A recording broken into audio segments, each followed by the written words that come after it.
Soon as the charity of native land wrought in my bosom, I the scattered leaves collected, and to him restored, who now was hoarse with utterance. To the limit thence we came, which from the third the second round divides, and where of justice is displayed contrivance horrible. Things then first seen clearlier to manifest, I tell how next a plain we reached, that from its sterile bed each plant repelled. The mournful wood waves round its garland on all sides, as round the wood spreads sad fosse. There, on the very edge, our steps we stayed. It was an area wide of arid sand and thick, resembling most the soil that erst by Cato's foot was trod. Vengeance of heaven, oh, how shouldst thou be feared by all who read what here mine eyes beheld?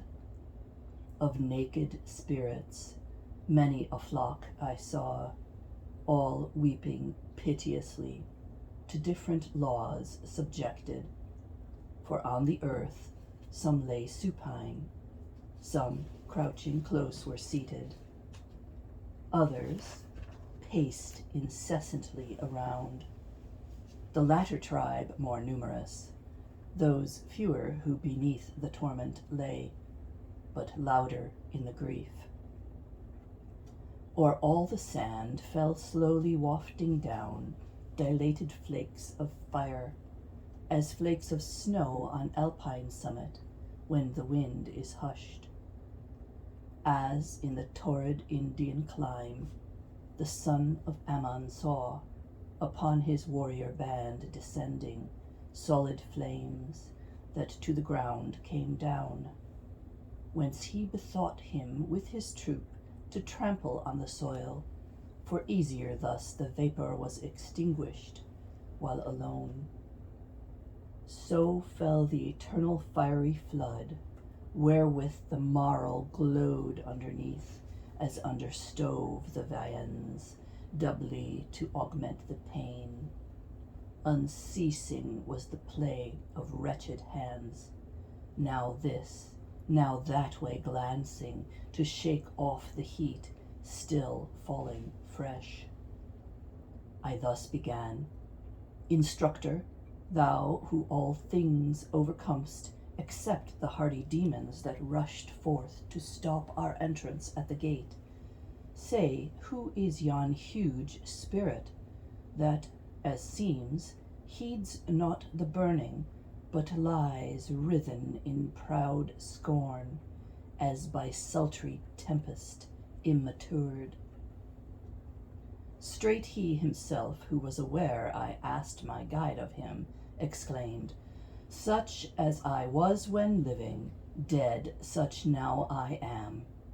If Jove weary his workmen out, from whom in ire he snatched the lightings, that at my last day transfixed me, if the rest he weary out, at their blacksmithy laboring by turns, and Mongibello, when he cries aloud, Help, help, good Mulciber, as erst he cried in that Phlegraean warfare, and the bolts launch he full aimed at me with all his might, he never should enjoy a sweet revenge.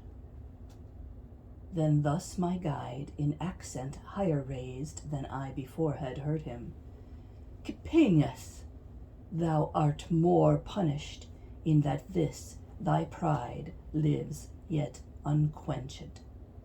No torment save thy rage, were to thy fury pain proportioned full. Next turning round to me, with milder lip he spake, This of the 7 kings was one, who girt the Theban walls with siege, and held, as still he seems to hold, God in disdain, and sets his high omnipotence at naught. But as I told him, his despiteful mood is ornament, well suits the breast that wears it. Follow me now, and look thou set not yet thy foot in the hot sand, but to the wood keep ever close. Silently on we passed, to where there gushes from the forest's bound a little brook, whose crimsoned waves yet lifts my hair with horror. As the rill that runs from Bulicame to be portioned out among the sinful women, so ran this down through the sand, its bottom and each bank stone built, and either margin at its side, whereon I straight perceived our passage lay. Of all that I have shown thee, since that gate we entered first, whose threshold is to none denied, naught else so worthy of regard as is this river, has thine eye discerned, o'er which the flaming volley all is quenched. So spake my guide, and I him thence besought that, having given me appetite to know, the food he too would give, that hunger craved. In midst of ocean forthwith he began, a desolate country lies, which Crete is named, under whose monarch in old times the world lived pure and chaste.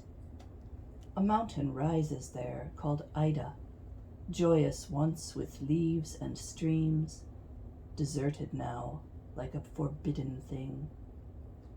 It was the spot which Rhea, Saturn's spouse, chose for the secret cradle of her son, and better to conceal him, drowned in shouts his infant cries. Within the mount, upright an ancient form there stands, and huge, that turns his shoulders towards Diamata, and at Rome, as in his mirror, looks. Of finest gold his head is shaped, pure silver are the breast and arms, thence to the middle is of brass, and downward all beneath well-tempered steel, save the right foot of potter's clay, on which, then on the other one more erect he stands. Each part, except the gold, is rent throughout, and from the fissure tears distill, which joined penetrate to that cave. They, in their course, thus far precipitated down the rock, form Acheron, and Styx, and Phlegeton. Then by this straitened channel passing hence beneath, e'en to the lowest depth of all, from there Coctius, of whose lake thyself shalt see it, I here give thee no account. Then I to him, if from our world this sluice be thus derived, wherefore to us but now appears it at this edge? He straight replied, the place thou know'st is round, and though great part thou have already passed, still to the left descending to the nethermost, not yet hast thou the circuit made of the whole orb. Wherefore, if aught of new to us appear, it needs not bring up wonder in thy looks. Then I again inquired, where flow the streams of Phlegeton and Lethe? For of one thou tell'st not, and the other of that shower thou say'st is formed. He answer thus returned, doubtless thy question all well pleased I hear, yet the red seething wave might have resolved one thou proposed. Lethe thou shalt see, but not within this hollow, in the place whither to lave themselves the spirits go, whose blame hath been by penitence removed. He added, time is now we quit the wood. Look thou my steps pursue. The margins give safe passage, unimpeded by the flames, for over them all vapor is extinct.